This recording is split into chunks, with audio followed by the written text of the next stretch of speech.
Hi. Okay, so I got a new mic, so I'm kind of excited. Um, yeah, so the message that I wanted to talk about today is spiritual protection. One of the main forms of protection in a spiritual sense is worship. And we know this by studying different philosophies. We know this by studying different religions. This is mostly dealing with Abrahamic religions, I would say. But in other forms of religion, such as Hinduism, in different type of polytheistic religions, you will see this pop up as well.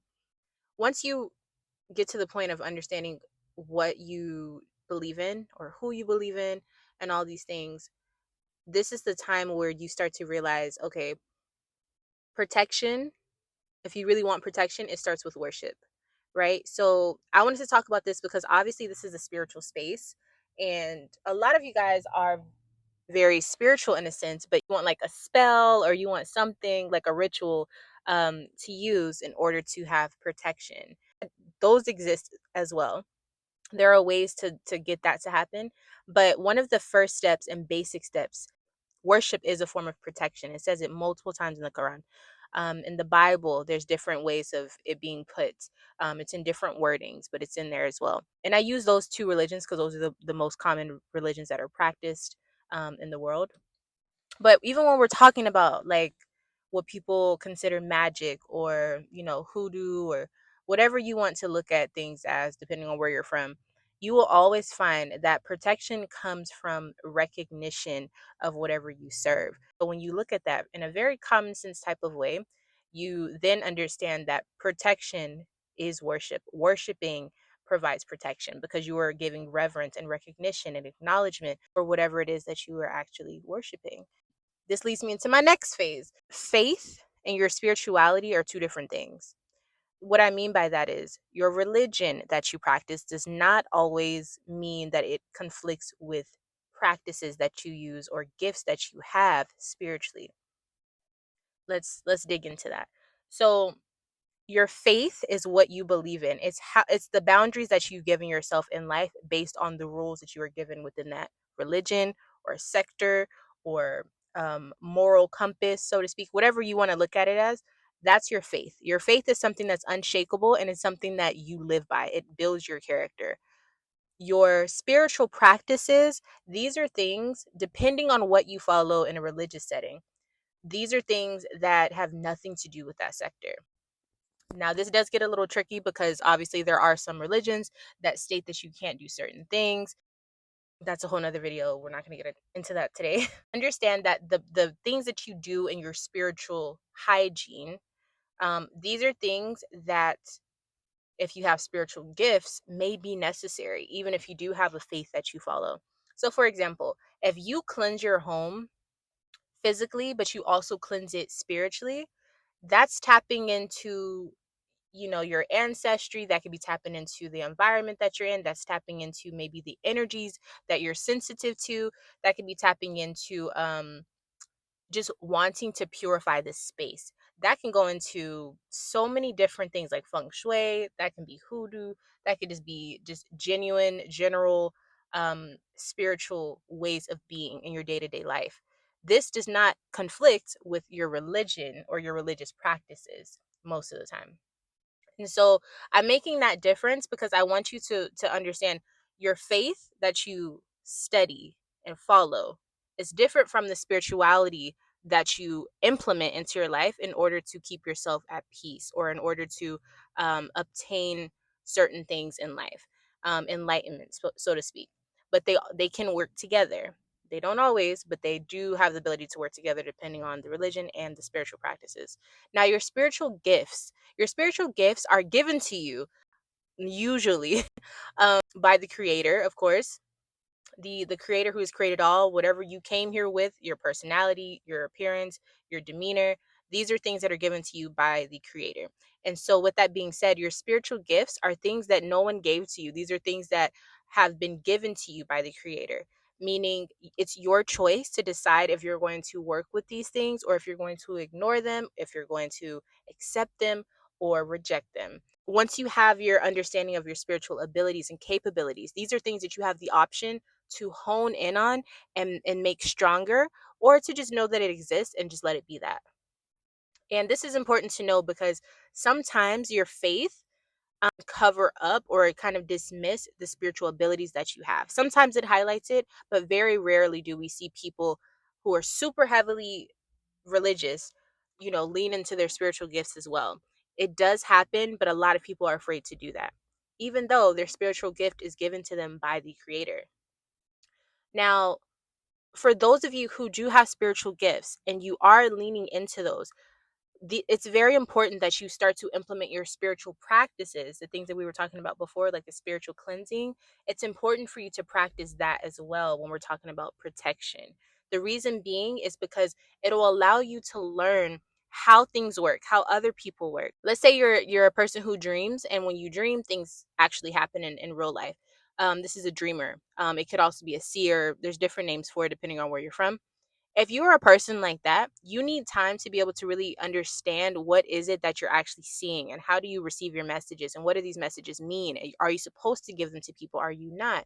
Um, these are things that over time you will need to learn how to manage them, but you also need to learn how to keep yourself separate from your gift almost. It's almost like you have to learn how to keep yourself clean and be able to look at your gift, but not let your gift consume you, right? And so those practices, those spiritual rituals are ways to make that happen, as far as like spiritual hygiene or even protection, spiritual protection. Because if you know that you are a little bit more open to other influences energetically, or other spirits are able to contact you, or whatever the case may be, you do need things in place to keep you protected, just like anyone else. The difference is, if you have spiritual abilities, there's a little bit more access to you than the average person will have, but it still falls under that same thing that religions talk about, which is being spiritually protected, because it's a real thing. It's a real warfare out here where you have to actually protect yourself, even if you don't have spiritual abilities. If you believe in God, you worship as a form of protection. It's not something you just do. You do it because you need to be protected from what's out there. And so if you have spiritual abilities, you also need to protect yourself even more, I would say, because you're more susceptible to whatever can come towards you. All of these things can work together, but it's about deciding where you are in that spectrum, and what is it that you want out of life? What is it that you're really trying to obtain? If you really want to understand yourself more, you have to accept your full self.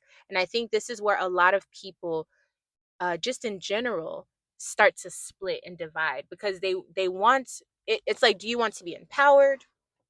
Do you want to feel do you want to just learn? Do you want to not have to be held back by any rules? Do you want to really learn yourself and learn what God has given you? These are things you have to ask yourself and be like actually honest about. And this is it's a journey. It's like a full on journey, you guys. It's not like just a one stop shop. These are things that will change and ebb and flow, and you'll be challenged, and you'll question things, and you'll find the answers and wisdom in places you didn't think you would find them. And the reason why I thought it would be important to talk about this protection thing is because protection is needed for everybody. It doesn't matter if you have gifts or not. Protection is needed for everyone, whether you're religious only, or if you're spiritual, or if you are pagan, whatever you want to call it. Protection is needed for everyone. And there's ways to obtain that, but you need to know where you fit on that spectrum. And I guess I wanted to make this video to remind you, you need to protect yourself. There's ways to protect yourself. There's herbs, and there's elements that you can use. There's prayers, there's words. You have to, but and especially if you have certain gifts, there's certain things you need to tap into in order to magnify that protection for yourself. And a lot of people go through a lot of things because they're too open, and their boundaries are not closed off, and they don't have a connection with their creator, or they don't have a connection with or understanding of their gifts, meaning any and everything can just infiltrate and attack the person or the vessel. You know what I'm saying? And so this is where it is important to, even if you're not going to use your spiritual gifts, you still need to understand how they work, so you know how to protect yourself. And if your way of protecting yourself is going to be super religious, and you use that, or you work with that entity and you appreciate that entity, the creator, to cover all of your bases, there's nothing wrong with that. If you're a person who chooses to acknowledge that creator, but you're still trying to find your way, there's nothing wrong with that. If you're a person who doesn't acknowledge it at all, Me personally, I don't think that's the right thing to do, but that's your business. You still need protection. We all need protection. Find out what ways you need to be protected in all aspects of your life and figure out how you can start slowly but surely start implementing it. And protection, again, is not just about the war aspect, it's also about the peace of mind. You cannot have peace without war. And this is something that is such a deep concept. People don't just go to war to go to war. They go to war for something they love. They go to war to maintain peace.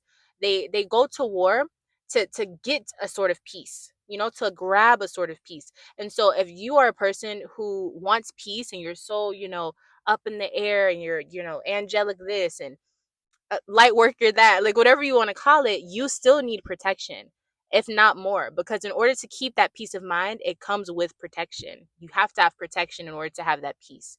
It's a duality that just exists. It's just the way life is.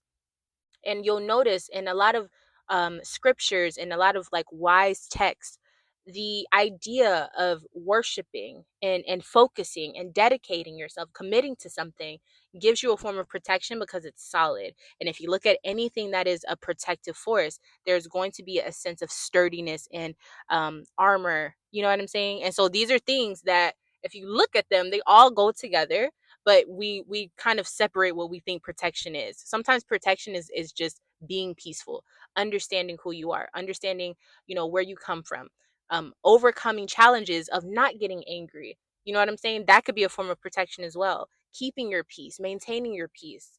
All of these things are super important, you guys. So anyways, I hope that this message was something you needed to hear and something that you can take on board into your practice or just in your everyday life. Thank you so much for watching, and I'll see you in the next one.